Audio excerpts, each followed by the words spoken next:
Hello, hello. Welcome to Remedy Truth. I'm Rita Townsend, your host. Thank you guys so much for just having patience. It has been a month since I have been able to release another episode. So, the last episode you guys heard from me was on being unoffendable. And I got some really great feedback. Thank you guys so much for those of you that have reached out and had your personal ahas, takeaways, have listened to it multiple times. And thank you if you have shared it on Facebook or social media or with friends, family. The whole goal of this is to give you a look into scripture, whether you've grown up in church your whole life, whether you're a non-believer, or maybe you just forgot like who God is and what he says. Because I can honestly agree, and I'm sure you will, that we're all going through emotions and challenges, and we have a lot of pain, whether it's just urgent pain, sudden pain, pain that happens when we stub our toe, or there's deep rooted pain. There's pain from years and years of layers and things that we have just kept within us. And I think it's so important to realize that we have an ultimate healer. And it's just taking his truth, what he says, and applying it in our daily life. You can do this logically, you can do this spiritually, you can get emotionally involved with that. I'm a very pragmatic, logical person. And so when I dig into the Bible, I still am able to think about it logically, think about what is God saying here. And then once I start applying it and watching the healing unfold, something emotional happens, something spiritual happens that you can't just explain with logic. And that's because it's God. That's because it's his spirit. That's because it's his promise. And so if you're in pain, any kind of pain, whether it's, current pain, long-term pain, buried pain, inherited pain for some of you, the idea that you can, no matter where you are, start and get healing without having to spend a lot of money going to psychiatrists and doctors and, doing all the drugs and all the earthly remedies. Now, there is a place for all those things. Hear my heart when I say this. But there's a spiritual healing that also has to take place, even if you go through the steps to see a doctor and get on medication or go to therapy or have a life coach or transformational coaching or whatever it is. If you aren't tapping into the truths that God speaks, then you're going to miss something significant, at least for me and my experience that I want to share with you as a, warrior walking through pain into God's promise, and just kind of humbly have this podcast to just give you a perspective. It's just a perspective. I'm, not going to claim to be some kind of expert or anything like that. I'm just a huge Jesus freak, and I truly believe in the truth of God's word. And when it's applied to your life, it will promote healing. So you can take it for whatever you want from here on out. And just know I'm not an expert or anything like that. I'm just here as a follower of Christ, and to be proof that what he says, when applied, will change your life. It will heal those areas that you have, pain and unhealing. And if everything else you've tried isn't working, why not try it? So hopefully this is blessing you. I know many of you have shared with me that you listen to this on your drive into work, or, in between, carpool or whatever it is. So thank you for listening. Thank you for sharing. Thank you for just supporting, putting the word out there for people to really identify and open the door to their heart to really accept God and accept who he is and what he has for each of us. Now, you may be wondering, well, why has it been a month since you have had an episode? Well, some of you may remember right after recording that episode, my husband, Stephen, and I got on a plane and went to Charlotte, North Carolina, because we went to ChosenCon 2026. And so I've got my ChosenCon shirt on. I made a couple of posts on Facebook and, kind of shared along the way. But I mean, so much of the experience of ChosenCon for the first time for us, I know there's been 3. What I heard was that this was the biggest, the most amazing. There was just the most to do. There was the most characters there. There was the most, and I say characters that I love how one of the cast members, while she was upstage on stage, Catherine, said, these aren't characters in a story. These are your ancestors. And I really love that because the different people that are portrayed in The Chosen are from the Bible. And essentially, they're not characters in a story. If you want to believe that it's true, there are ancestors. And there's more truth to the Bible. There's more written about the Bible. There's more evidence that the Bible and everything that happened in it is real than anything else on earth. So you can argue that with me, take it to theology, do whatever you want with it, do some research of your own. I am a huge numbers person, book person, a nerd, whatever you will. But I love the evidence. I love the pragmatic evidence. So if you've never seen The Case for Christ, that is really eye-opening also, that kind of takes you on a journey of unfolding some of that evidence about the crucifixion and stories from the Bible. So if you've never watched Chosen, The Chosen, watch it now. My husband is an extra in season 6, which I cannot give you any spoilers about anything. I promise I will not, because at ChosenCon, they actually were able to show us a preview of season 5, episode 1. Season 6, episode 1, sorry. And even the cast members, this was their first time watching the first episode, along with us, all 5,000, 6,000 of us in the audience that went to ChosenCon. And so there are some surprises. There are some things that they haven't done in the first 5 seasons. And so get excited. Be ready for that. I will tell you, there was this moment of it was just this peace, this anticipation for, knowing what's coming. And this is the crucifixion season. And so being able to kind of sit there in the audience and realizing, oh my gosh, we're about to watch the first episode, and to really steward that, because as fans of the show, but also as believers, I think it's so important to have an open heart, an open mind, and open hands to how it's being portrayed, and to realize the difficulty of how the filming of season 6, what each of the cast members must have gone through, especially Jonathan Rumi, who is Jesus in the show. And during ChosenCon, we were actually able to hear some very intimate interviews, especially with Jonathan Rumi, about his experience in Italy and his experience filming the crucifixion, and the journey he had to walk through, which is why today's episode is going to be about emotions. I'm going to talk to you a little bit about the emotional cycle, because I feel like it's very relevant. It's very, very relevant. So I love what Jonathan Rumi says. He says, well, some of you are not going to really want to stomach watching the crucifixion. And you're like, oh, I'm not sure if I can watch season 6. We loved, seasons 1 through 5, and, the story, the unfolding of the disciples, and, how Jesus chose each of them, and the journey that they walked with him during this time leading up to the crucifixion. But I just think I can't watch season 6 because that's just too hard. And Jesus, Jonathan Rumi says, well, after all Jesus has done for you, don't leave him in his hour of need. I feel like the entire audience, like everybody just was weeping, because that's so true. Like, I know that Jesus died for me. I believe that. I believe that he died on the cross for all of my sins, and that I am truly forgiven, and that everything that God says happens and is true and available to me because of what Jesus did. So if you've never watched The Chosen, or if you're not even sure about reading the Bible, or you feel like it's too complicated or above your head, or you're not sure if, what you think, watch it.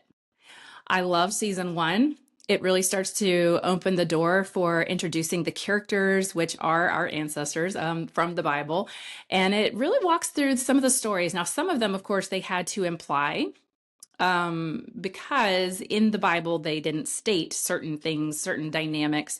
But in order for a regular audience, like you and me, to watch it and really digest those stories in a real, tangible, relatable, believable way, they had to kind of work through what was in the Bible and fill in some of those holes. But they have a whole team of people working tirelessly to make sure this is as authentic as possible and as true to the Bible as possible. Now, it is a show. It is a show.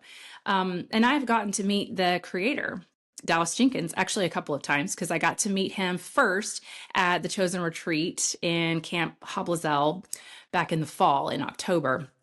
And I'll tell you something that was really, really cool. He was on our plane. So Stephen and I got on the plane to fly out to Charlotte, and he and his wife Amanda were in the front part.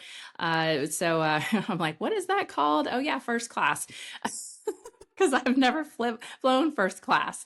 What was so incredible is we had prayed for us to go on this adventure, to be able to be at ChosenCon, but to be able to come back, tell the story of what we experienced and what we've been experiencing with the Chosen for many, many years.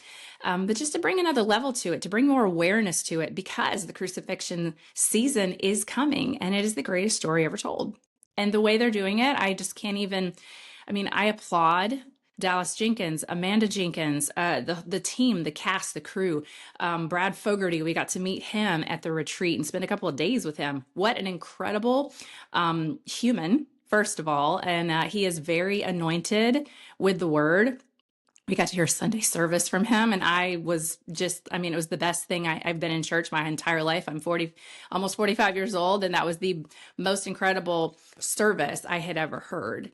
And so that was such a blessing to get to meet Brad Fogarty, because he's kind of like the man that makes everything happen on the cast, with all the crew, with the cast members, and just everything being in place. So basically, whatever Dallas is creating, he is bringing to life. And, I just feel so honored that I had the opportunity to get to speak with him. So I prayed. I said, well, I really hope that during this event, we have some interactions or we run into some people, and not just because they're, famous or whatever, but because I wanted to just say thank you. Thank you for what you're doing. Thank you for, obeying and being obedient to something that's so, I can't even imagine the magnitude that it is taken to pull this off, really. When you really think about, all the people in the world, the challenges of bringing the belief to the world. You have the believers, you have the non-believers, but then you have the naysayers, and you have all those things included in that. And so I remember when I met Dallas Jenkins at the Chosen Retreat, Brad Fogarty was standing in the line as we went up, and I wanted to get to take a picture with him by myself. Even though he was like, well, we're taking pictures together, me and Steven. But I wanted to just have a moment to have a picture with him by myself. And he was like, oh, we've got some little special children here that you're trying to be difficult. I was like, I'm sorry. I can't help it. There's 100 people here, but I have no idea if I would ever get to meet him in person again. Little did I know that he was going to be on our plane on the way there, and he was on the plane on the way back. So our entire aisle was so backed up. We ended up standing there, and I saw him, and Steven saw him, and Amanda, and I was like, well, he's traveling. I don't want to be disrespectful. I know how it is when he's just going to have so many people swarming him. But then he looked up and made eye contact, and I was just like, of course, I'm wearing my teal and all my Chosen gear and Chosen bag, Chosen shirt, Chosen hoodie, Chosen necklaces. Like I had you could spot any of the ChosenCon folks because we're all in teal. And like this bright teal. This was a really fun shirt because it's like a darker teal, but the bright teal is just, you see it everywhere. And he kind of looked up, and I smiled, and I was like, see you tonight, like I couldn't help myself. My husband's like poking me and, like, don't bother him. I was like, I know, I just wanted to acknowledge, thank you. Thank you so much for what you're doing to bring the word to people that would never go to church, never read the Bible. And the Guinness Book of World Records has already declared the Chosen, that the story, the cast, the show, for being in the most languages. Well, we just hit another record. I think it was 126 different languages. So they came up on stage to give them their award, their plaque, and take some photos, and just, that's such an incredible incredible thing to not only bring the story of Christ and his disciples to life like this, but to bring it to life in so many countries where this story wouldn't even be available. And their goal, and you can pray with me on this, is to have 600 languages by the time the crucifixion episode comes out in 2027. So if you're following this, not following this, want to start following this, come with me, because I'm going to be updating you guys a little bit more, of course, but I promise Dallas, no spoilers with any of the things that we did see at ChosenCon that we promised to keep near and dear until he is ready to release that, because he has worked so hard with the cast and the crew to do something that is just significant and special. So when he saw me and I said, I'll see you tonight, he kind of was like, yay. And then he looked down and I could see him kind of thinking, do I want to engage? Do I want to talk or not? And so then he kind of looked up again, because I was like, I'm not going to say anything else. But he looked up again and I was just like, I met you at the retreat and I just want to say thank you. Thank you again. Because at the retreat, when Brad allowed me to have my photo with him by myself, and if you've never met Dallas Jenkins, he is giant. He is very, very tall. I'm 5'8", and if I wear heels, much, much taller, more like 6 feet. So I'm a pretty tall female. But when I went and ran up to hug him, I like threw my arms around him and bear hugged him, and my forehead was literally like at chest level, and I'm like, oh wow, you're like really, really tall. But I bear hugged him and I said, thank you so much. Like, I was trying so hard not to cry. And I'm not a huge crier, but it was just so moving to be able to express my gratitude. And I think that's what's more important in my mind. Any of the cast members that we met, it was just thanking them for what they're doing. Now, many of them, they started this journey at playing a role, and it's changed all their lives. And we got to hear some of that played out as they were on stage doing different interviews on different seasons, different scenes, different episodes, and really getting to kind of unpack their experiences from the first season all the way to the 6th season so far, their time in Italy when they did filming of the actual crucifixion, and they filmed in Utah. And then they also filmed here in Midlothian, Texas, which is kind of below Dallas. And that's where my husband was for, he's going to be in episode 6, my husband. He was in the crowd. And he was one of the few Jews in the crowd that they had shout, release Jesus, when everyone else was saying, crucify him, which there were many extras that couldn't do that. They were literally breaking down and couldn't do that. And so you have to realize acting this out, it still feels real for a lot of people. Like, even just, doing all the things that they're doing to create this show and to recreate this story of our ancestors is, they're still experiencing it like it's real. So I can't even imagine, what Jonathan Rumi has gone through, or any of the cast members, that it was just so fun to get to, Elijah Alexander. He did The Spy Who Fed Me with Dallas and his wife, Amanda. That was phenomenal. You can find that on YouTube. Really enjoyed that. And he has some other episodes with other cast members that are great. But I remember getting onto the plane, hoping to get to meet anybody and just be able to thank them. And so getting to see Dallas and Amanda on the way there, I felt like, okay, I'm excited. I got to see somebody. I'm good. I can go home now, right? So then we get there, and we had an early entry, so they let us into the gift shop, and we were able to get there the night before and go through, see all the things, all the sweaters and the new shirts and the fun things. And Cassie, she actually is a part of all the promotional product creation, and so I made friends with her at the retreat, and so I got to see her, and she has her glittery, sparkly jacket. And those of you that have seen me in person know that I have some glittery, sparkly jackets and stuff too. I was like, girl after my own heart. Now I can wear boots and jeans with the best of them, Huge tomboy, but at the same time, it's so fun to see someone that you can connect with and, have those fun moments with. So I really appreciated that. So Cassie, so good to see you. And I'm just excited to have reconnected and hope to see you again soon. Another two people that really have impacted me during this whole process between the retreat and ChosenCon was Chris Durbin and Jelaine, and they are kind of they do like the after shows and all of the video, and they are the personalities. They are super fun, super energetic, and it was just I got to really talk to Chris during the retreat. And Jelaine got sick. She wasn't able to, like, right after I heard her speak, she wasn't able to stay on one of the days. I think it was the second or third day, but she shared a story about wanting to be an extra, and she didn't have God's peace about it. She didn't have the money. She was trying to come up with the money to be an extra, because you pay to be an extra because it helps to fund the show. This is an entirely fan-funded show. So when you're an extra, you don't get paid. Like, you are paying, you are supporting the show, the cast, the everything to bring the gospel to the world. And so it's a big honor. It's a big honor. And she was sharing that she wanted to be an extra, and her friend was going to loan her the money, and she didn't have God's peace about it. So she prayed about it, did not have God's peace, didn't have God's peace.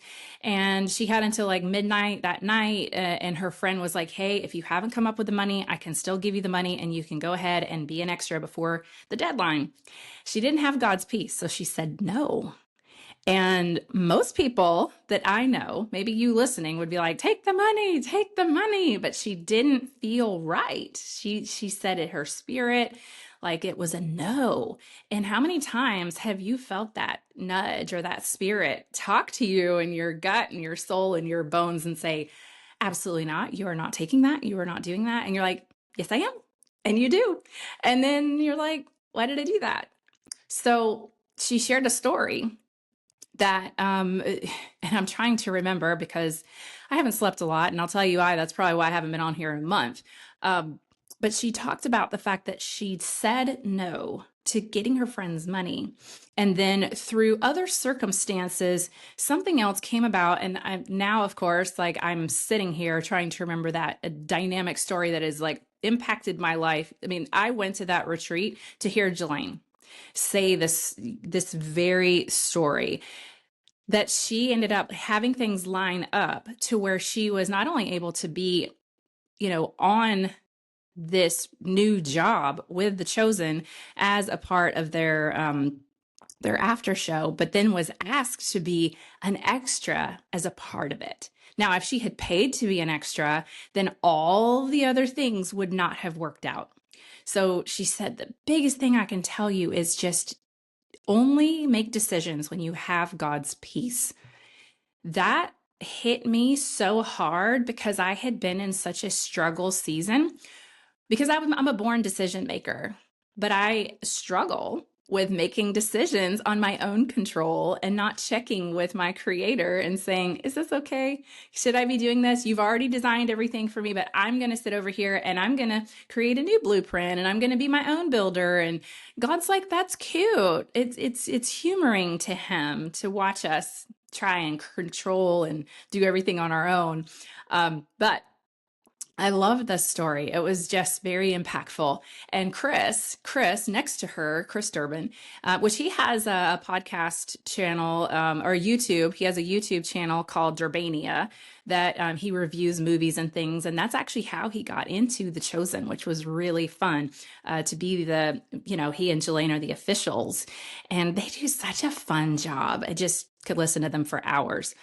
But Chris shared about his struggles of, knocking on doors and going, all these places to try and find the success that he was looking for, and was just turned down. But he's like, okay, I'm still doing this. I'm going to have faith. I'm going to keep going. And I'm just going to trust. And even when it didn't seem like it was going to work out, he started this YouTube channel and 3 people were watching, but he did a review of The Chosen and someone saw it and he got offered the job and now has been working for the Chosen. So you never know. But Chris, if you listen to this or watch this, you prompted me to start this podcast because God had put it on my heart to start this podcast 2 years ago. And I sat on it and sat on it and sat on it. And then when I heard your story and I heard Jelane's story, God worked that together to really prompt me to get this started. So I would not probably be sitting here doing this podcast if it was not for Chris Durbin. So thank you, thank you, thank you for that. And I really enjoyed meeting you at the retreat. Hopefully I will get to see you guys again. And I have to give them a shout out because they are incredible people, beautiful hearts. And it was just such a gift to get to hear those stories. So have you heard somebody's story like that recently that, they kind of shared something that really struck a chord with you? Those are doves. Those are doves. Those are the people that, whether it's a personal one-on-one interaction or you hear them as a speaker in a room or something like that, or a pastor or somebody, and you're like, oh my gosh, this person's talking directly to me. How do they know? Because God works through those details. God is in all the details, in case you didn't know. So I really enjoyed ChosenCon. We also had Phil Wickman there, and he's their kind of designated worship leader. I mean, hello, that was incredible. And Jonathan Rumi jumped on the drums.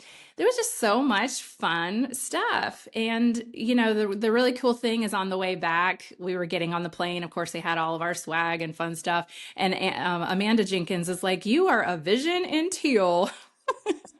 And I was like, well, thanks.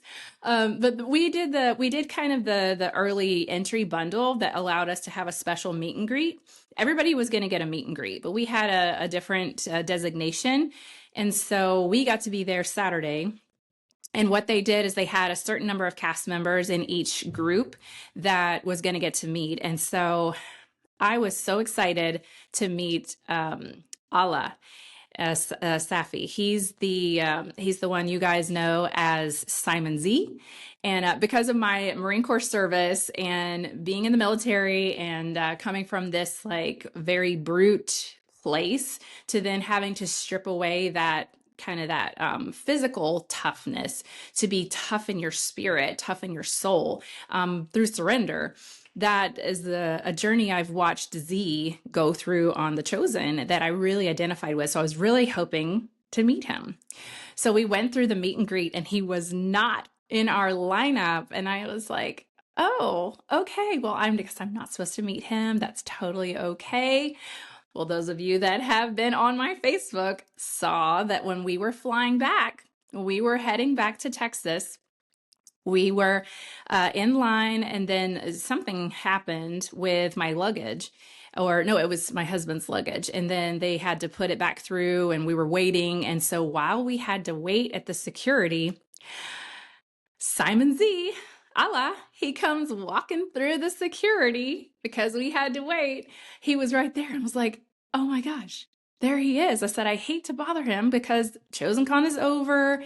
He's French, by the way. I did not realize that when he was talking on the microphone. It was really cool to just kind of hear and see like who he was as a real person, not just, the characters in the show that you get to know, but to really see who all of these cast members are. And they're all incredible and have amazing stories. So that was really fun. So I walked up and I was like, I know we're at the airport. I know you're going home and you're exhausted. I just wanted to come up and say thank you. I didn't get to meet you in the meet and greet, but thank you just for who you are, because it really has been an encouragement to me to let go of trying to be that physical control as a Marine, as a military person, to really step back and allow God to align those steps and to have a softer approach to being a follower of Christ, not just be out front with your seeker, right? Trying to like take on the world with a sword. And so he just kind of looked at me and he put his arms out like, can I have a hug? And I was like, okay, I'm going to give you a hug. And I said, I know we're at the airport and I would love a picture. If you do not want a picture, I absolutely am okay with that. But I couldn't not ask you. He's like, yes, real quick, just make sure nobody sees. And it was so fun just to get to meet him. And God really lined that up because I had already said, okay, Lord, well, I didn't get to meet him and it's okay. But I will tell you that watching the Bear Grylls specials, if you guys haven't looked into that, it's absolutely incredible. The episode with Elizabeth Tabish that plays Mary Magdalene on the show, beautiful, absolutely beautiful person. I feel like her personal story and her character story are just, I get that so much. Like I was literally falling apart during the time she was there speaking. And when we went to the meet and greet, literally, she was the first person in line for us to meet and take a photo with. And I just was like, I wanted to just weep and just tell her I'm praying for her and I love her. And just as a person, not because she's a character in a show, but because I've learned her personal story and watching that episode of Bear Grylls that we got to watch, where, you know, she did some really incredible things and discovered a lot about herself. It was very powerful. It was very powerful and it was very connecting for me. And so getting to meet her and take a picture with her ended up being like the person that I really was supposed to meet. And I treasure that picture. I'm just so excited that I got to have that moment to just hug her, look her in her eyes, and just say, you are just so incredible. Thank you for not giving up and letting God use you because, wow, you have encouraged so many women, so many people who have that story that think that they're too far from God to be redeemed. Too many demons, too many challenges, too many things that have been ripped from them for them to ever be anything. And she is the symbol of that not being true.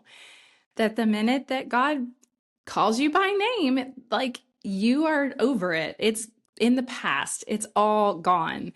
And if you haven't seen that episode in season 1 of The Chosen, where Mary Magdalene meets Jesus at the bar, at the tavern, get ready, because every time I watch that, I feel held. And you may feel that. I know I do, but I feel held when I see that. And God, just getting to meet her was really incredible. So there was so many other things, so many other elements that made this special. We had a few friends from the retreat that we had made that were our fans of the show. Stacy, she Tomlinson, she's one of them that I was so excited that my husband and I got to see her the very first night. And there's so many others, but just these are the highlights. So this is my 30-minute highlight reel of ChosenCon. And so I do want to kind of tap into a few things here in a minute, but I will keep them short because we are going to kind of do a continuation of this episode and dive into a specific emotion. So I'm going to release both of these episodes this week. That way you can kind of listen to them back to back, because ChosenCon definitely needed at least 30 minutes for me to unpack, because there's just so much goodness there. So much goodness there. And I will tell you that meeting Austin, he plays Nathaniel in the show. I got to meet him at the retreat, and it's just such a warm spirit. He has very kind eyes, and he's just he's just a really fun person. And I don't know if he'll ever listen to this either, but I remember when we met with each of the cast members, some of them would just smile, some of them would shake your hand, but he hugged me both times I've met him. And the warmth and the genuineness and just his overall energy is just so calming and happy. And I don't know if he knows that, but just what a gift to meet him. I got to meet Andrew Noah. Let's see. Oh my gosh, I'm losing my mind. I just suddenly like drew a blank because I was like, Andrew in the show, that my husband, I swear he is so much like my husband. I've got this fun little sheet here that has all of their names, because you know their name at on the show, but I wanted to personally make sure I was saying each of their, Noah James. Okay. But see, I love this. If you're watching the video of this, you can see I have their names, because it's important to know someone's real name, not just, oh, you played this on the show, because they're real people. They are real people. And I also got to meet Mary of Bethany, Catherine Ledstone. I got to meet her at the retreat. And the fun thing is my hair, of course, you can't see it now because I've got my headphones on, but I had it all out and down and everything. And she's just such a beautiful, beautiful person. And she even had like a broken foot the whole time she was filming season 6. She was telling us all about it. And when I got to meet her, I went to hug her and she goes, "Oh my gosh, you have the most beautiful hair." And I was just taken aback because I thought, wow, not expecting to get a compliment. It's like you're so ready to thank them and compliment them and lift them up because of how they've inspired you, and to have you like receive that before you even get a chance to say anything.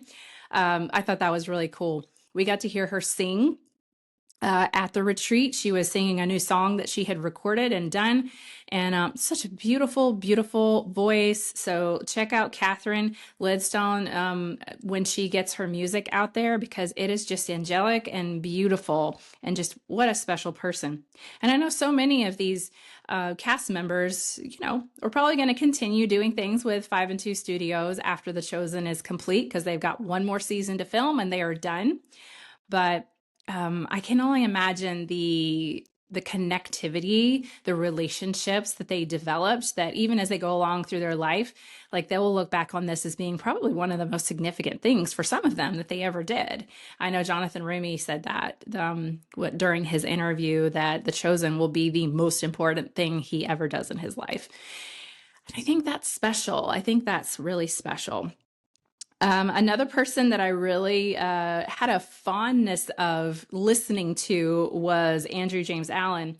He plays Pontius Pilate. And my husband, when he was an extra, got to watch him in action on set last year, and was just telling me like, "Oh, Pontius Pilate, like, oh my gosh, he just is so incredible and charismatic." And it just, just jumps right to his lines, and he's just powerful. He said, "I had no idea of his talent and ability." But then to sit and listen to him during the interview process at ChosenCon was so much fun. So much fun. Because you could really just kind of take a peek into who he was. He's kind of sassy, but he's funny. And, I think he'd be a really, really cool person to be friends with. For sure. And another person I really love, and so did my husband, is Amy Bailey. Now, she plays Joanna.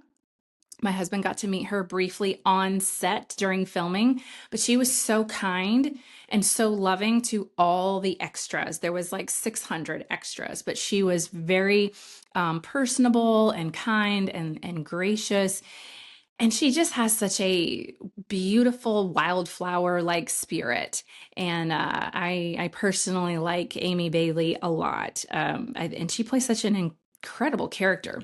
She talked about, I watched this video that they just released recently where she was talking about the moment that she left her husband, her Roman husband, Chusa. So they're in the carriage, and she's in that moment where Jesus is coming into the town. Everybody's got the olive branches and they're waving them. And in that moment, she's a Roman's wife. And she said the powerful moment where she looked at her Roman husband, their Roman money, their fanciness, their lifestyle, all of it. And she was like, "Goodbye, Chusa." And she said that moment that you pivot.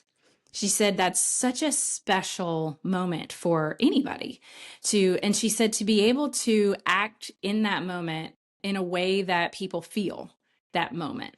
The moment when you decide, like, enough, I am done, I'm closing the door, I'm burning the ships, I'm walking away from that life because I want a life with Jesus.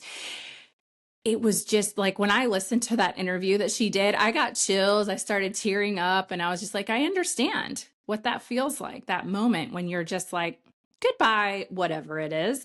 And you pivot and you completely walk away, and it's done. It is done, and it is a new chapter. It is a new life. It's all there. And I know many of you may be in that season right now. One of the reasons I haven't been on here in the last month is because I lost my voice during ChosenCon. It's still kind of, which is crazy. It's for almost 5 weeks now that I've literally almost had no voice. It's getting better, but I'm still kind of croupy. For 3 weeks, I had like nothing came out. I couldn't record an episode. I couldn't, and I think that was the Lord pulling me back to really sit with what I was feeling, what he was talking to me about. Sometimes we're so busy wanting to talk and share and say, he's like, I need you to just sit on this. I need you to think about this. Think about these things. So if you're in this place where you're ready to pivot and you're just like, I'm so done. I'm over this process. I'm tired of the pain. I'm tired of the struggle and the frustration. Like I just need to pivot. When can I pivot? How can I pivot? Well, it's coming. It's coming. But sometimes you have to slow down to speed up. So for 3 weeks, I didn't have a voice. Then last week was spring break with my youngest that's still at home. Everybody else, all four of the other ones are all grown and gone and married in college and whatever. So I only have one left at home. She's 12. And, I had promised to take her to the aquarium and the movies and some different fun things. And if you want something fun to watch with your kids, and you haven't seen Chosen Adventures, check that out on Prime. That one is really awesome.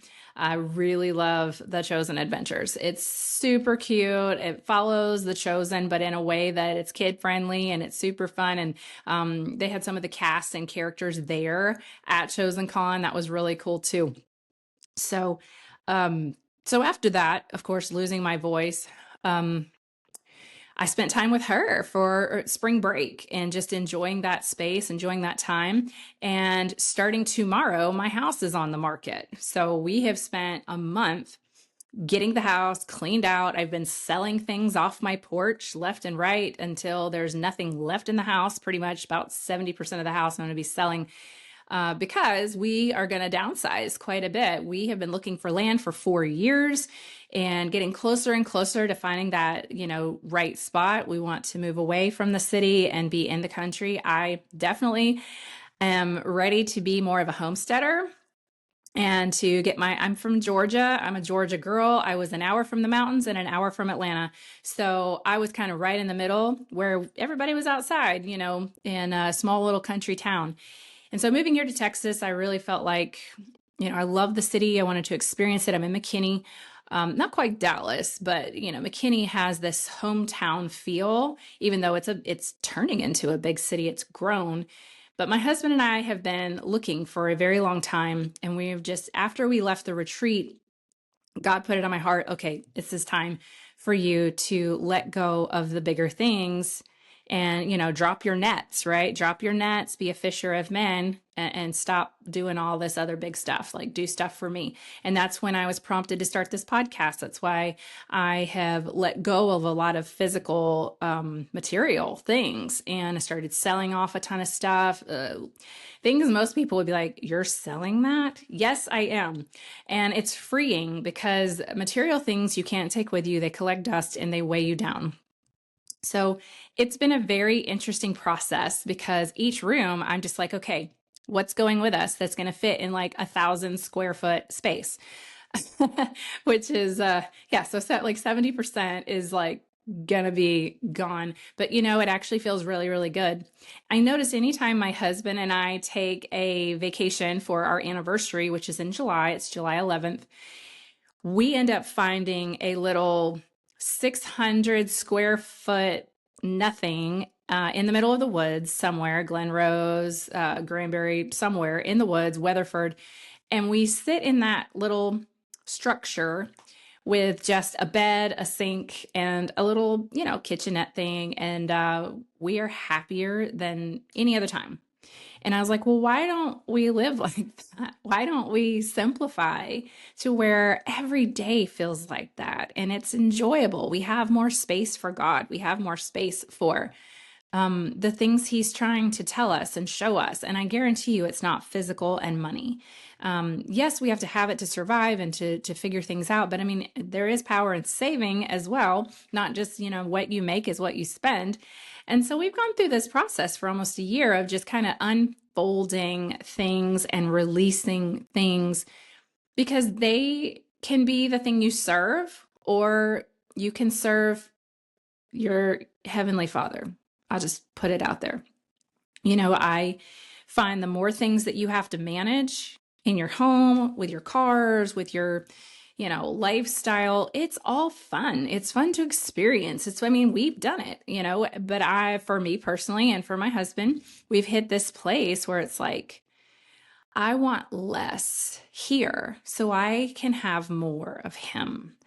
And the more I have of God, the more fulfilled I have been. And so I know it's right. It's that, having God's peace, as Jelaine talked about, Albana, forgive me, I want to say that correctly. But I think it's important for me to share that with you, that's why there's nothing on the wall behind me, because literally we are taking everything out of the house and showing it and looking for, we've got a couple of spaces we're trying to figure out for land, like how much, like what size and what we're doing. So that has taken a lot of time. And on top of it, those of you that know, I'm a Marine veteran. I've been going through the process of my VA claim for over a year, almost a year and a half. And that has been one of the hardest things I've ever done. And that's why I'm kind of wanting to dive into some of the emotion stuff and how you can go to God with those emotion things, or you can get stuck on the wheel, the emotional cycle wheel, and how to overcome that. So those are things that I just want to share with you, and I will probably share a lot more of that in the next episode. So I do want to talk about the emotional cycle real quick with you as we kind of wrap this episode about ChosenCon and the Chosen Up and my experiences.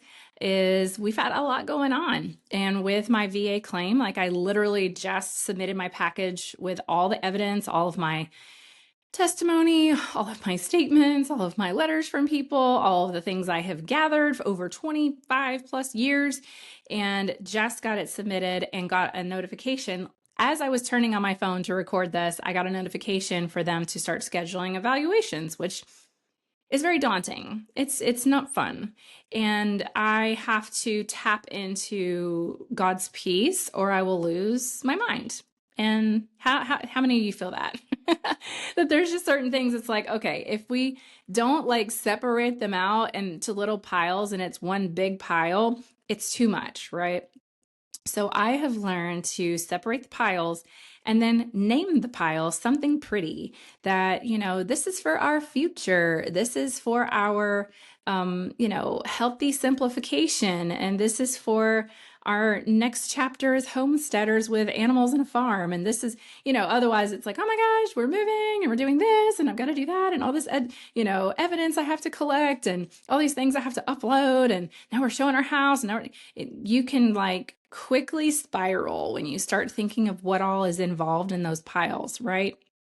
Well, between losing my voice and getting the house ready and working on my case and being there as a mom for my daughter for spring break, I was like, nope, I'm not going to work. I want to be there for her.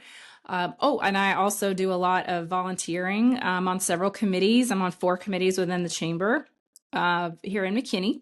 And so I help with programming and things for our Leadership Alumni Committee. And I also am the chair for the Women's Alliance this year. And we have lots of programming and content that I'm helping put together, which I'm excited about. Supporting that. Miranda Talley is kind of heading up our content this year. I headed it up last year. So it's fun to tag team with her. So I just want to celebrate Miranda Talley because she is an incredible human. And this is all volunteer, but she also has a great up top job with a community impact newspaper when she's not volunteering with me. So a big shout out to her. And she's going to be a moderator for our upcoming Lunch and Learn that we are doing next Tuesday, the 31st at the Lodge here in Trinity Falls.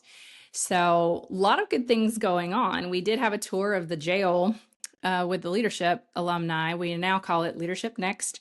And so I've got my hands in a lot of different things. But what I'm learning is when I find myself on this emotional cycle, you have to learn how to get through it faster. And I learned this in Mary Kay through a lot of as I drop stuff on my desk. So this is our emotional cycle. It's like attitude, emotional cycle. And as a leader, leaders can usually get through this cycle in like a couple of seconds. If you're a really strong leader, you can like have this moment and you get through the cycle of all the emotions and then you pivot and you're done. Otherwise, if you're not as educated in this or you're not really sure and you're just kind of being a slave to your emotions or your attitude or your experiences, it goes back to the podcast we just did on being unoffendable, okay? And it's an inside job, but it's these moments that spur you. And you can either counter those moments or you can welcome it to come in, visit, stay, and then you're hanging out in this cycle. So let me talk to you real quick about this cycle, and then I'm going to close, and I'll do my next episode shortly on anger. So that's to give you a little preface. We're gonna dive into anger afterwards.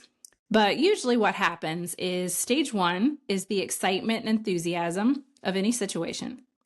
Stage 2 is frustration, postponements, obstacles, things happening that are out of your control. And you guys know I've said this before, frustration is misplaced expectation. Misplaced expectation. So we are going to have a whole episode on frustration because frustration and anger are very different. Usually frustration is the root, and then unhealed or unresolved frustration that you add layers and layers and layers of frustration onto turns to anger in some cases. But frustration is based on a movie that you play in your head and then it doesn't work out the way that it's playing in your head, and you're expecting it to go a certain way, and then it doesn't play out that way. So you have a fantasy about how it's supposed to go, but the reality doesn't happen that way. And that can lead to frustration. And many times we are the usurpers of our own peace, and we kill our own attitude. So listen to that episode if you have not already on being unoffendable. So the third stage is shock. Usually it's like, well, wait, they said that this would be easy, or I was expecting this would go differently, or how dare they do this, or whatever. Shock is usually when you are experiencing that emotion and you had no idea that that's how you were going to feel. That is shock. For the fourth stage is denial. A lot of us hang out in Egypt, right? We hang out in denial a little bit. There's a few country songs about that. So with denial, this is like, withdrawing, avoiding people and, your networking meetings, or avoiding business calls, or something that, should be productive, and you're avoiding it because you're like, no, that's not happening. And I'm fine. You procrastinate. You find other task avoidant behaviors instead of dealing with this emotion and this feeling. And so you can take on other projects or other things to avoid marinating on the real problem. So you'll find ways to be in denial by addressing everything but that thing. All right, stage 5 is fear. How many of you know someone that like lives in fear? Like they hang out there, that's their zip code. Every comment they make is like icing of fear on top of it. You know what I'm talking about? And we all have places and seasons where we're fearful about everything because we have a lens over us that's kind of blocking seeing clearly. And I can tell you about that as well. So I have an eye doctor appointment tomorrow, finally. I got these new contacts 2 weeks ago, and then I had to get glasses. That was the other thing that happened, is my contact situation. I've been trying to find contacts that work for my right eye. Has an astigmatism, and my left eye is fine, but the magnetisms are different. And the prescription that I've always gotten, the contact lenses I've always used that have worked for me, tried and true, 10 plus years, are all being discontinued. So I worked with one eye doctor for a year and a half, could not find like contacts that worked. Went to a new eye doctor not too long ago. I was given some contacts. I tried them on after I saw like perfect for the first day. Second day, something is like stuck on my left eye. And I can't, I mean, no matter what I clean, I got eye drops, nothing. It was just foggy. Then the right eye, day or two later, started getting blurry as well. Now both contacts in just 2 weeks are completely like the lens itself has been like scratched or like debris is stuck on it. And I don't know if it's makeup or anything like that. I've never experienced that as many years as I wear makeup and the things I do. Mary Kay makeup is awesome. So I've had a very hard time seeing for 2 weeks. Everything I've looked at has been through like gunk on this lens, and then this lens over here has been in a fog. It's hard to even drive. I've barely driven. I've let my husband drive most of the time. So if you can imagine your attitude, your fear or anger or any of those emotions that are attached to a scenario, a deep-rooted issue, those things are going to be like those contact lenses where that debris is blocking your vision. It's blocking seeing clear. So with that, you get frustration, agitation, shock. You can be, well, I mean, essentially, you can be offendable about everything because you're just irritated, right? Your eyes are irritated, your vision is impaired. And I had that for 2 weeks. So if you can imagine trying to navigate all these other little things that were going on in my life from moving and changing business structure. I have my studio at my house. I'm going to have to basically dismantle. And that's a lot to take in emotionally. And so with all of that, you have all this debris in your line of sight. Your decisions are going to be very different. Your peace. Am I going to God with that? And what does God say about it? God has so much scripture, you guys, on emotions in this wonderful little book of mine, my God's Promises for Your Every Need book.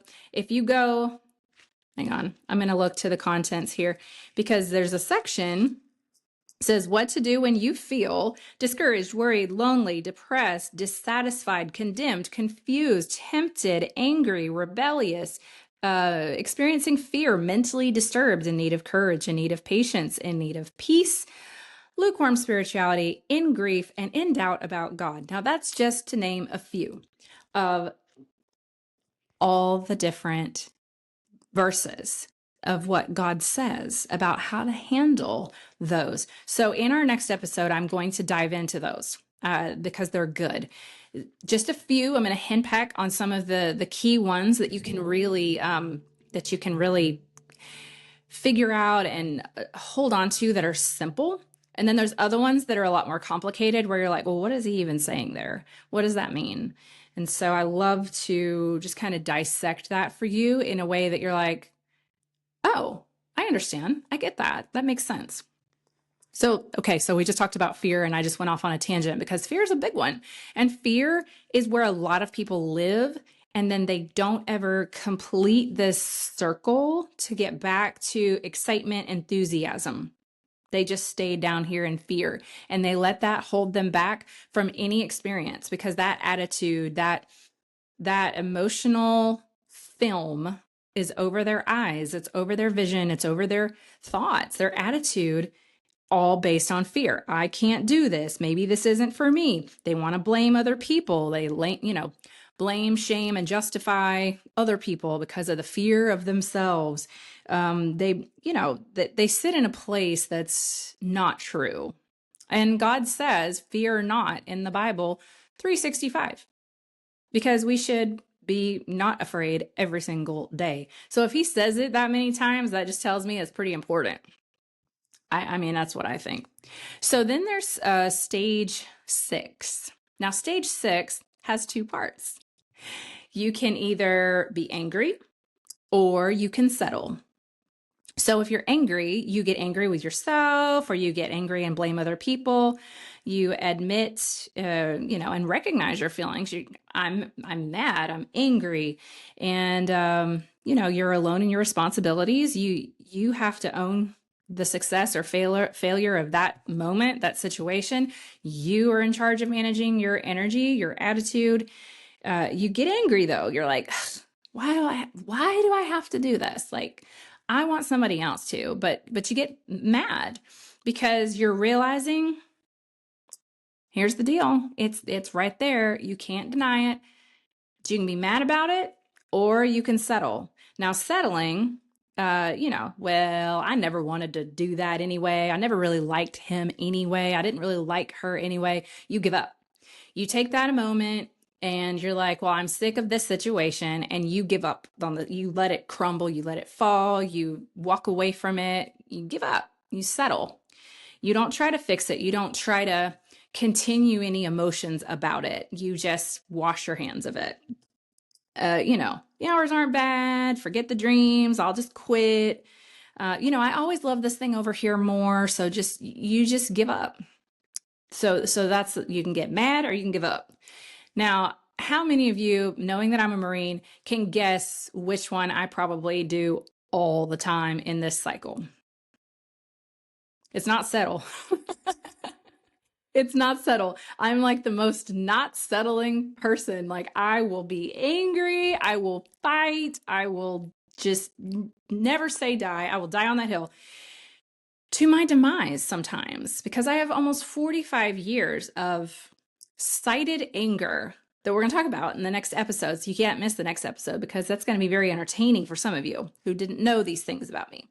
Now, I want to talk about stage 7, because this is the final stage before you jump back to being excited, enthusiastic, and happy. And as us Christians would like to say, at peace. We're at peace again because all is well. God, Jesus is the joy of my soul. We're back to that, right? We're back to happy because nothing has like festered in my nest.